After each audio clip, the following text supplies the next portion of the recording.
So we are now at the Wilderness Labs headquarters, and I am here with Willow. Hi, folks.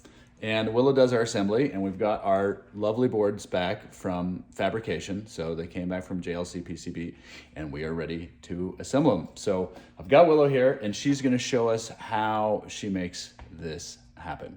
All right. Well, the first thing what we're gonna do is get our solder paste on our boards.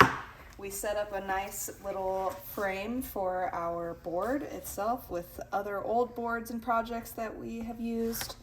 Make sure that's all aligned with the stencil of your board. And then put some masking tape on the top to secure it. So the stencils are a super great alternative rather than just individually placing solder on your board. It's super fast, it's super uniform and even, and you get that perfect amount of solder every time.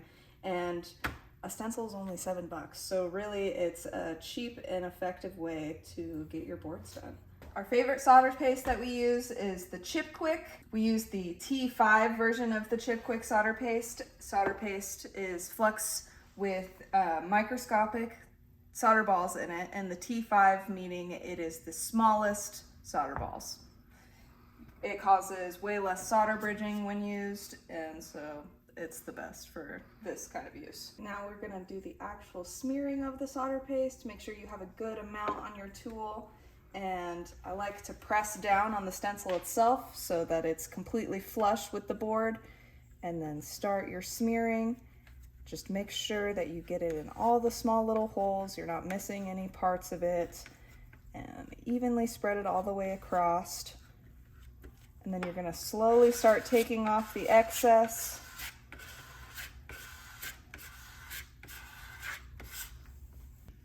We have the nice little leveling tool that completely scrapes it all the way across to make sure that there is an even level of solder paste.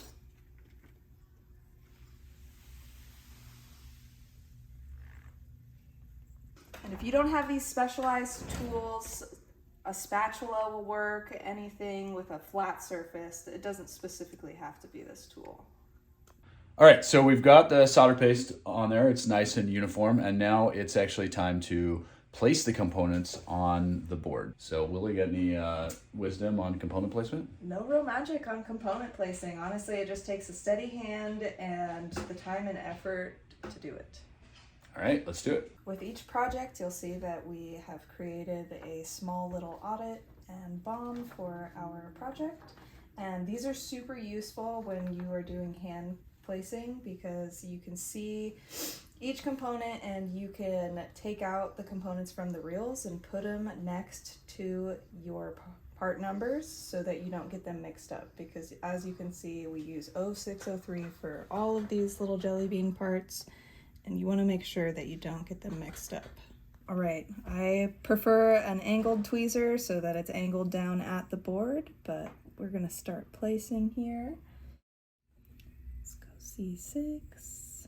0603 parts are much easier than trying to place an 0402. You can see them a lot better, honestly. So with component placing, the solder that we've placed down makes it super easy to be able to adjust your parts when placing. So don't be afraid if it is slightly off when you are placing, because you can always nudge it into place. So you can see we've got all of our components placed on our project, and we've got our hot plate warming up to 260, which you can find your temp for your specific solder paste with a solder data sheet online. All right, so we've got our hot plate up to temp, and it's time to put our board on. Be sure to use some tweezers so you don't burn those fingertips. And you just place it on. It will look like it's starting to warp at first, but that goes away. That's just the initial heating of the board itself. All right, so if you look at your board, you'll see that it's gonna start having this gas and fumes start to come off of it. That's good, that's what you're gonna be looking for. Keep a close eye on it.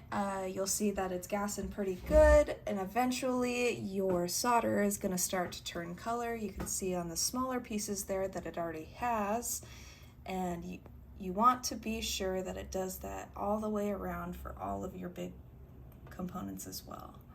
All right, you can see that it's done gassing, and that means it is likely done.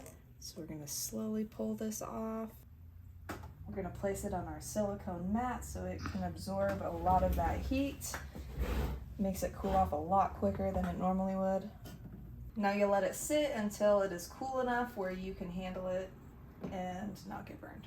All right, our board is all done. Everything's soldered and placed. Be sure to be checking all of your components. Make sure there's no bridges between your solderers, and be sure that any of your smaller pieces aren't tombstoning, which means they come straight up. Make sure those are laying flat and in place. Ours looks pretty good. All right, so that's it for assembly.